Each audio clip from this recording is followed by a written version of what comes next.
आप में से कितनों ने बिल गेट्स के बारे में सुना है? बिल गेट्स का नाम सुना है? सबने सुना है।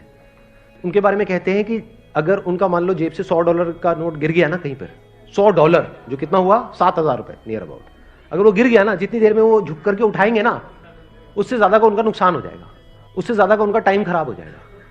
ये उनकी कैलकुलेशन है, आपके लिए नहीं है। कहीं आपका भी 2000 का पत्ता गिर जाए, मेरा टाइम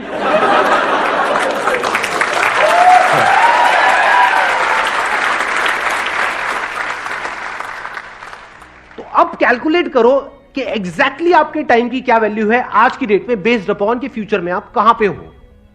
लाख रुपए महीना हो गया, जिसके लिए आप मानो आप महीने में 25 दिन काम करने वाले हो, 4-5 दिन छुट्टी उट्टी के हटा देते हैं, तो एक दिन की आपकी कितनी वैल्यू हो गई?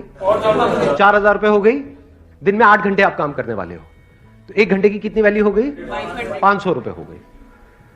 तो आपको यह फंडा बिल्कुल क्लियर होना चाहिए कि आज की डेट में आपके जो टाइम की वैल्यू है वो 500 रुपए घंटा है।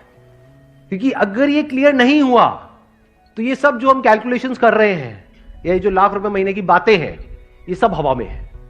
एक्चुअल में आप वहां कभी पहुंच ही नहीं पाओगे अगर अपने टाइम को आज आप नहीं इस तरह से देख पा रहे हो तो। और ये मैं बात कर रहा हूं on a most conservative basis, in the sense कि मैं कह रहा हूं 500 रुपए घंटा आज की डेट में आपकी टाइम की वैल्यू है। लेकिन अगर आप सोचो अपने टाइम को इस तरह से नहीं यूज करते, यानी इतने कैपेबल नहीं बनते कि आपको लाख रुपए महीना आ सके, तो अगर आप पूरी लाइफ की कैलकुलेशन करो तो आपको कितने का नुकसान हो गया है? क्या सिर्फ लाख रुपए महीने का हुआ है?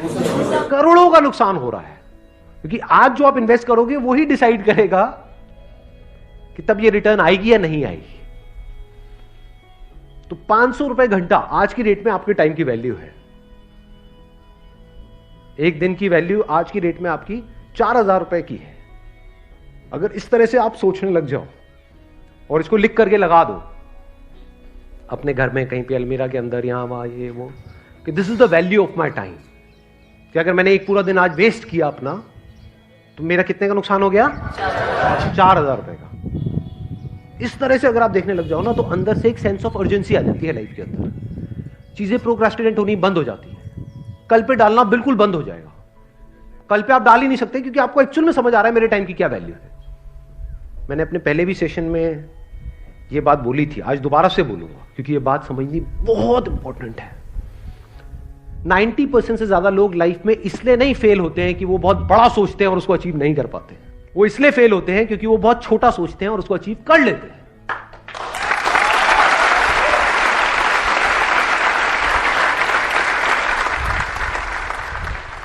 एक गरीब इंसान कैसे अपने जो है वक्त को भी और पैसे को भी, कैसे आपने बोल दिया कि हम ज्यादा पैसा खर्च करके अपने टाइम को बचा सकते हैं, लेकिन एक गरीब है, वो स्टूडेंट है और दिल्ली में रह करके पढ़ रहा है, उसके माँ बाप ज्यादा उसको नहीं कर पा रहे हैं, मतलब हेल्प नहीं कर पा रहे हैं उसकी, तो वो कैसे जो है अपने जो है टाइम को मैनेजमेंट करेगा और पैसों को साथ में लेकर के चलेगा?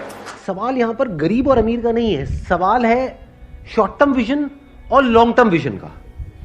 क्या पास्ट में ऐसे लोग हुए हैं इस दुनिया में जो जिस भी डेफिनेशन को आप गरीब बोल रहे हो, जो उससे भी बहुत नीचे के लेवल पे थे और आज इस लेवल पे हैं कि कोई सपने में भी नहीं सोच सकता? तो ये गरीब और अमीर बीच में कहां से आ गया? गरीब के लिए भी 24 घंटे हैं और अमीर के लिए भी। एग्जैक्टली बल्कि it is a level playing field. ध्यान से समझना, पैसे के वे में it is not a level playing field.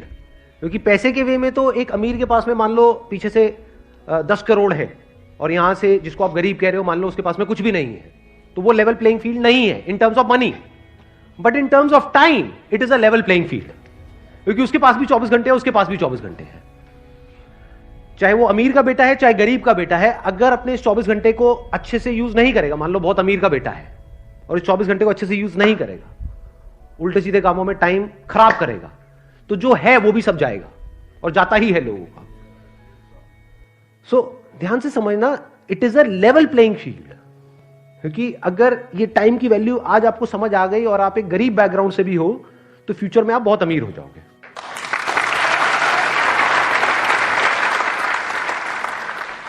देखो ध्यान से समझो, मैं आपको थोड़ा सा फर्क बता